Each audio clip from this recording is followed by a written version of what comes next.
تفضل.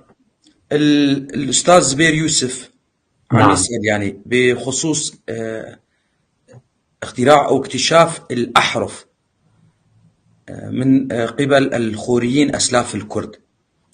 يا ترى سنة اختراع الكتابة، يعني الحروف. الحروف الأبجدية. الحروف في سنة 1500 قبل الميلاد.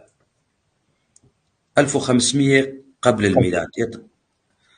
يتساءل أيضا أنه ما هي معلوماتنا عن موسيقى ولغة الخوريين وكتاباتهم؟ آه، الموسيقى في فرصة أخرى أنا محتفظ بالموسيقى، ونستطيع أن نسمعها للسادة الحاضرين أيضا. وأيضا هذه النوتة الخورية آه، مبتكرة أو موضوعة على وزن أو مقام الكرد. وبالنسبة للكتابة طبعا تكلمت عن الحروف، وهناك مع الأسف الشعب الكردي لحد الآن بدون دولة، وإلا هناك عشرات الآلاف من القطع الأثرية الخورية في مناطق في غرب كردستان وفي مناطق كركوك، قطع ألواح طينية بالآلاف. لكن دراسات قليلة عنها، ولحد الآن باقية بدون دراسة. فهناك آثار غنية جدا للخوريين في كردستان. نعم، بيرم حبش يقول لفت انتباهي خورماتو إلى بلدة موباتو. أيضا هنالك سؤال بيرم، إن كانت لديك أسئلة. يتساءل الأستاذ زبير أيضا، قالوا نعم. تتش جباجاري توتن ماية، يعني هل بقي شيء من مدينة توتن القريبة من الرقة؟ لا أعتقد. هذه طبعا باقية كلها آثار الآن. آثار، نعم. نعم، آثار باقية. وأيضا هناك آثار كثيرة غير مكتشفة لحد الآن. يعني المشكلة أن الآثار تعود للشعب الكردي، فمحتلو كردستان يهملون التنقيب عن الآثار ودراسة هذه الآثار، رغم أن السوريين ينشرون معلومات عن الخوريين والميتانيين على أنهم سوريون. فطبعا سوريا ككيان سياسي كما نعرف حديثة جدا. وأيضا سوريا اسمها أيضا متأتي من اسم إله السوباريين أو الخوريين، من آسور، سوريا، سورة، آسورة. حتى اسم السريان متأتي من اسم سوريا، لأن سكنوا في سوريا. وبالمقابل اسم سوريا متأتي من اسم الإله السوباري آسورا. وهكذا حتى اسم السريان أو هو بالحقيقة السوريان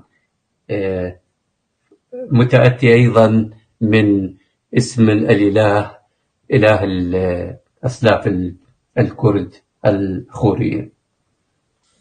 طبعا الأستاذ زبير يقول يكتب أن أوغاريت مقامي كرد فيما يتعلق أكيد بالموسيقى، يقول تلك الموسيقى المكتشفة في أوغاريت. نعم، هذا اللي أنا تكلمت عنه، مبتكر في مدينة أوغاريت. هناك اكتشفت هذه النوتة الموسيقية، وثم نستطيع هذه الحديث عن هذه الموسيقى يحتاج إلى محاضرة كاملة، كيف وجدوها، وصفات هذه اللوحة الطينية، وثم محاولات كثيرة، تقريبا 6-7 محاولات، إلى أن استطاعوا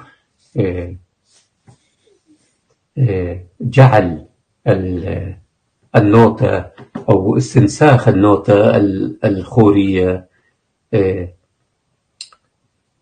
كنوتة موسيقية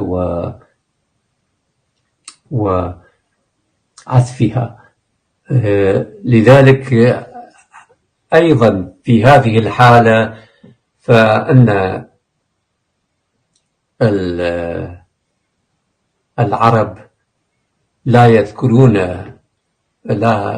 لا يسمونها موسيقى خورية، وإنما يسمونها موسيقى أوغاريت، لشطب أو إلغاء العلاقة الكردية بهذا الاكتشاف العظيم. يعني أول نوتة موسيقية في تاريخ البشرية.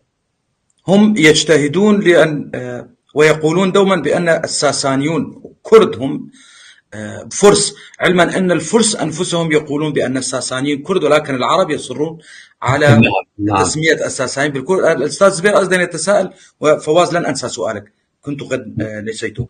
ويقول هناك مفردات على النت، كتاب مجمعي عن اللغة السومرية، هل يوجد معجم سومري على النت؟ يتساءل، هل لديك المعلومة؟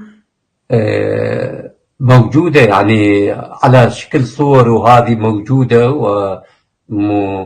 ومترجمة إلى اللغة العربية والإنجليزية. طيب. على شكل صور موجودة. شوفان علي يقول أوغاريت عاصمة الهوريين، أليس كذلك دكتورنا العظيم؟ نعم، أنا ذكرت يعني أن أوغاريت هي عاصمة الخوريين.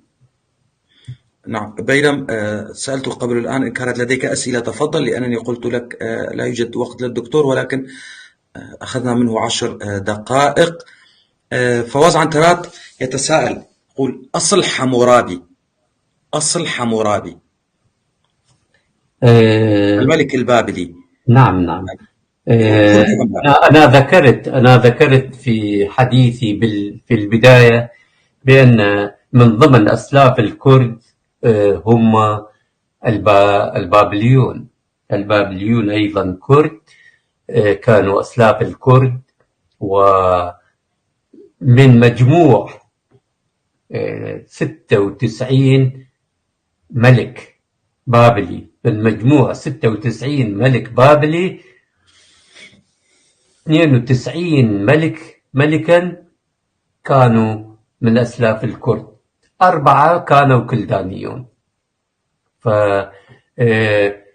في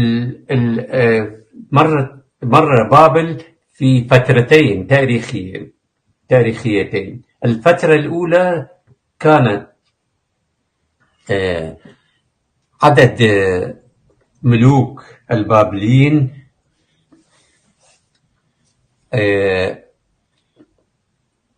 92 ملكا، وكانوا كما قلت كانوا كلهم ملوك كرد، ما عدا 4 منهم. والفترة الثانية كانوا 6 ملوك وكلهم من الكرد. فلذلك حمورابي يعني بالتأكيد من أصل كردي.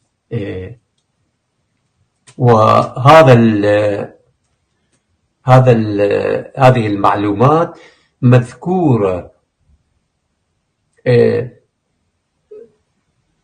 قبل الميلاد، في القرن الثالث قبل الميلاد. هذه المعلومات مذكورة بأن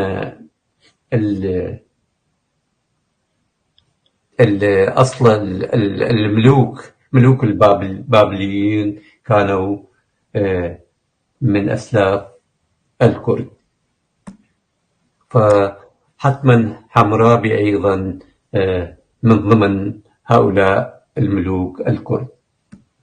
شوان يقول: هل يتفق معي دكتورنا أن التوراة اليهودية جاءت على أنقاض تاريخ الكرد، ولماذا؟ طبعا اليهود عندما قام الآشوريون بسبي الكرد، اليهود إلى كردستان وإلى بلاد بابل، والآن قبل هذا الحديث قلنا أن البابليين كانوا أيضا من الكرد. فلذلك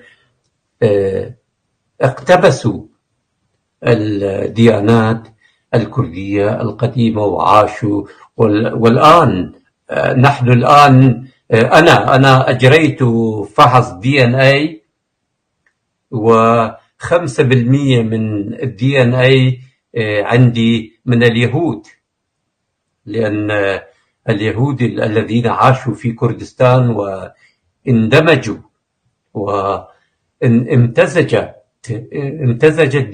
دماءهم بالدماء الكردية وذابوا في الشعب الكردي. ولذلك على سبيل المثال 5% من الDNA عندي من اليهود الجبليين.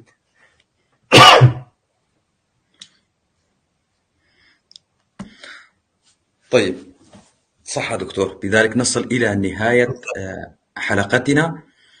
اسمحوا لي أن أشكر الدكتور مهدي كاكاي من خانقين، شكرا، جنوب كردستان. أشكره جزيل الشكر نيابة عني وعنكم، وأشكركم أعزائي المشاهدين، سواء من كان حاضرا الآن أو قبل ذلك أو في المستقبل. أتمنى أن تكونوا قد استفدتم من الحلقة. زور سباس دكتور، شكرا لك. شكرا على إتاحة هذا الوقت للحديث عن تاريخ الخوريين، وشكرا للمستمعات والمستمعين الحاضرات والحاضرين. وأشكركم وأشكرك خالص الشكر. شكرا جزيلا. سباس شاف خوش. شاف باش.